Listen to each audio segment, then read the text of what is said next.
రావెళ్ళ న్యూస్కి స్వాగతం. పరిస్థితిని సమీక్షించిన ఎమ్మెల్యే వసంత కృష్ణప్రసాద్ సహాయక చర్యలు ముమ్మరం చేయాలని అధికారులకు ఆదేశాలు. స్వయంగా ప్రజలకు సూచనలు. అందుబాటులో ఉంటా, అందరినీ ఆదుకుంటా.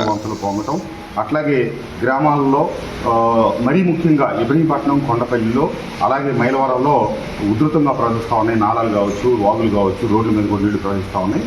నేను ఇప్పుడు బయలుదేరి తక్షణం ఇబ్రహీంపట్నం, కొండపల్లి మున్సిపాలిటీకి వెళ్ళి అక్కడే ఉండి సహాయ చర్యలన్నింటినీ చూస్తాను. కొండపల్లి కమిషనర్ గారితో కూడా మాట్లాడాను, ఆమె కూడా వస్తూ ఉన్నారు. అట్లాగే మైలవరం ఈఓతో కూడా మాట్లాడాను. అతను పూర్తి, ఎందుకంటే ప్లాస్టిక్ వ్యర్థాలన్నీ కొట్టుకొచ్చి కాలువలకు అడ్డుపడినందువల్ల నీటి ప్రవాహం తగ్గి ఈ ఇబ్బందికర పరిస్థితి తలెత్తినాయి.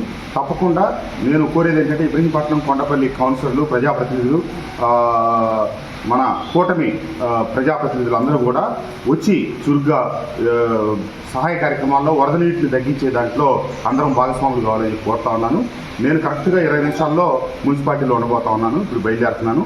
కాబట్టి ఎక్కడికక్కడ అప్రమత్తంగా ఉండండి. మీ గ్రామాల్లో కూడా నీరు ఎక్కడ లోతట్టు ప్రాంతాల్లో ఇళ్ల మీదకి వెళ్లకుండా తగు జాగ్రత్తలు తీసుకోవాల్సిందిగా అందరు గ్రామ నాయకులు కోరుతా ఉన్నాం. ధన్యవాదాలు.